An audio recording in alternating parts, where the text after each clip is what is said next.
अस्सलाम वालेकुम नाजरीन, इस एपिसोड के आगाज में हम देखेंगे कि अख्तमूर और अलचचिक जंगल में एक जगह पर मौजूद होते हैं कि एक सिपाही भागता हुआ उनके पास आता है और आकर बताता है, हजूर कारगुन कबीले के सिपाही आपके मुंतजिर हैं। जिस पर अख्तमूर कहता है ठीक है। और फिर अलचचिक अख्तमूर से पूछती है, हम किसके मुंतजर हैं अख्तमूर, हम यहाँ पर क्यों खड़े हैं। कि इसी दौरान मलहून खातून बाला और आयशा खातून वहां पर आ जाती हैं। उन्हें अपने सामने देखकर अलचचिक बहुत हैरान होती है तो आयशा कहती है, मैं तुम्हें जाने नहीं दूंगी। यह सुनकर अलचचिक अख्तमूर से पूछती है, क्या वो हमें यहाँ पर रोकने आए हैं अख्तमूर, क्या कुछ मसला है।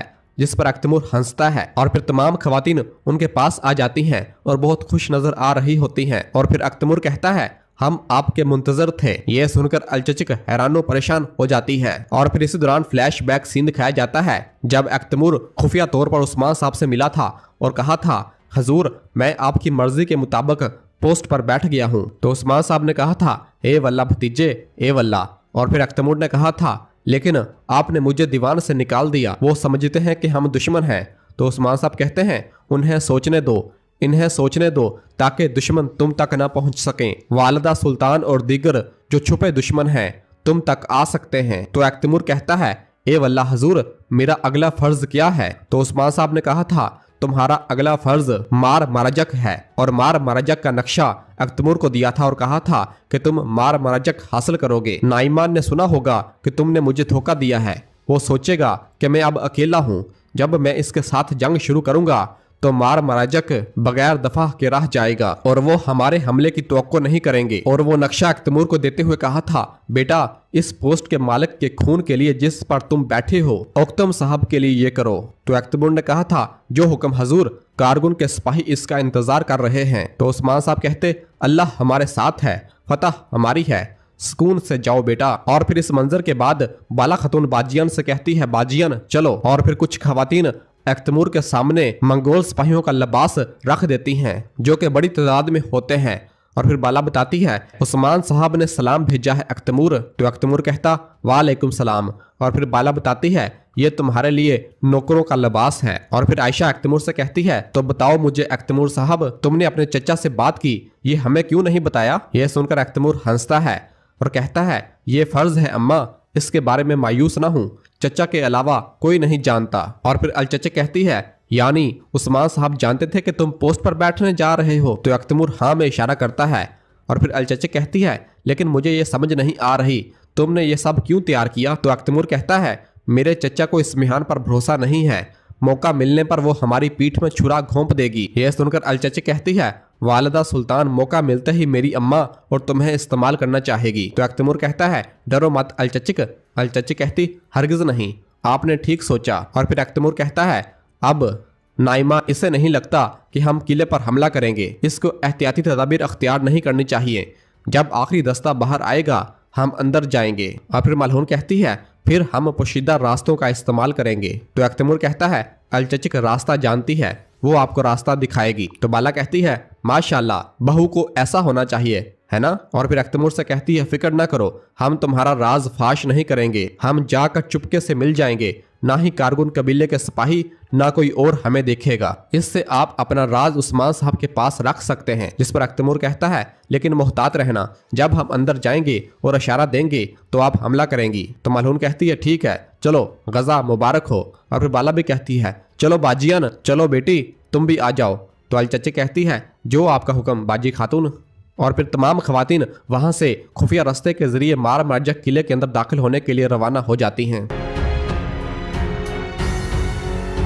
और दूसरी जानब उस्मान साहब और उनके तमाम जानबाज सिपाही अपने घोड़े भगाते हुए मैदान में नाइमान से लड़ने के लिए जा रहे होते हैं। तो दूसरी जानब मार मरजक किले में तमाम मंगोल सिपाही लड़ाई पड़ जाने से कबल तैयारियां कर रहे होते हैं। और फिर नाइमान बाहर आता है और खंजर के जरिए अपने हाथ से खून निकालता है और उसे अपने चेहरे पर लगाता है। और फिर अपने हाथ फैला देता है और शमन से कहता है, शमन मुझे वो जहर दो। तो शमन एक अंगूठी नाइमान को देता है। तो नाइमान उस अंगूठी को पहनता है और कहता है, उस्मान, हर मुमकिन अख्तिताम में मैं जीतने वाला हूँ। और फिर शमन से कहता है, इसमें जहर डालो। तो शमन उस अंगूठी के अंदर थोड़ा सा जहर डाल देता है। और फिर नाइमान एक मंगोल सिपाही के सामने आता है और उसकी आंखों में वो जहर डाल देता है। जैसे ही वो जहर उसकी आंखों में लगता है तो वो मंगोल सिपाही चीखने लग जाता है और कहता है, मैं देख नहीं सकता, मैं देख नहीं सकता नाइमान, मैं देख नहीं सकता। और वो ठोकरें खाता हुआ कभी इधर तो कभी उधर जा रहा होता है। और फिर नाइमान कहता है, उस्मान की अंधी आंखें मेरा सबसे मजबूत हथियार होगा। और फिर अपने सिपाहियों से मुखातब होकर कहता है, नौकरों, आज उस्मान मर जाएगा और फिर इसका पूरा खानदान मेरी पैरवी करेगा। और फिर अपने खास सिपाही करांजू से कहता, करांजू, बाइंदर जल्द यहाँ पहुंच जाना चाहिए। तमाम मंगोल शहरों को भेजे जाने के लिए खतूत तैयार करो। एक बार जब बाइंदर मोहर यहाँ ले आए, हम वो खतूत भेज देंगे। जिस पर करांजू कहता है, जो हुक्म कमांडर नाइमान। और फिर नाइमान कहता है, उस्मान इन जमीनों पर मेरी हुक्मरानी देख नहीं पाएगा। तुर्क नाम मैं इन तमाम जमीनों से मिटा दूंगा। मेरी ताकतवर फौज के साथ मैं इस जहान पर राज करूंगा। और फिर नाइमान कहता है, चलो हम जा रहे हैं। और तमाम सिपाही वहां से रवाना हो जाते हैं। तो दूसरी जानब जंगल में बाइंदर और हुसैन तुर्गा साहब से भागकर आ रहे होते हैं और उन्होंने अपने घोड़ों के पीछे झाड़ियां लगाई होती हैं ताकि उनके कदमों के निशानात साथ साथ साफ होते रहें। और फिर एक जगह पर आकर वो अपने घोड़ों से नीचे उतरते हैं और उन झाड़ियों को अपने घोड़ों के पीछों से हटा देते हैं और आगे की जानब रवाना हो जाते हैं। तो उनके पीछे से ही तुर्गा साहब और कमांडर बुगातर और उनके सिपाही अपने अपने घोड़े भगाते हुए यीनी शहर की जानब आ रहे होते हैं। और फिर इसके बाद दूसरी जानब मैदान में उस्मान साहब और उनके तमाम जानबाज सिपाही और कमांडर नाइमान और उसके तमाम नौकर मैदान पहुंच चुके होते हैं और सब एक दूसरे के सामने खड़े होते हैं। नाइमान के नौकर मुसलसल नारे लगा रहे होते हैं और खून खून कह रहे होते हैं। और फिर नाइमान अपना घोड़ा और तो दूसरी जानब से उस्मान साहब अपना घोड़ा लेकर सामने आते हैं और दोनों एक दूसरे के सामने आ जाते हैं। और फिर कोनूर उस्मान साहब से कहता है, हजूर, बुरान और तीर अंदाज सिपाही नाइमान और इसके सिपाहियों के पीछे खड़े हैं। तो दूसरी जानब से शमन नाइमान से कहता है कि करांजू करारगाह पर फौज का सरबराह है। उस्मान के मरने के बाद वो इन जमीनों को खून से सैराब करेगा। और फिर उस्मान साहब कोहनूर से एक नेजा पकड़ते हैं और उस नेजे को मैदान की जानब फेंक देते हैं। और फिर इस तरह उस्मान साहब और नाइमान अपना घोड़ा लेकर दोनों मैदान में उतर जाते हैं और दोनों एक दूसरे की जानब आते हैं। नाइमान पूछता, क्या तुम तैयार हो उस्मान?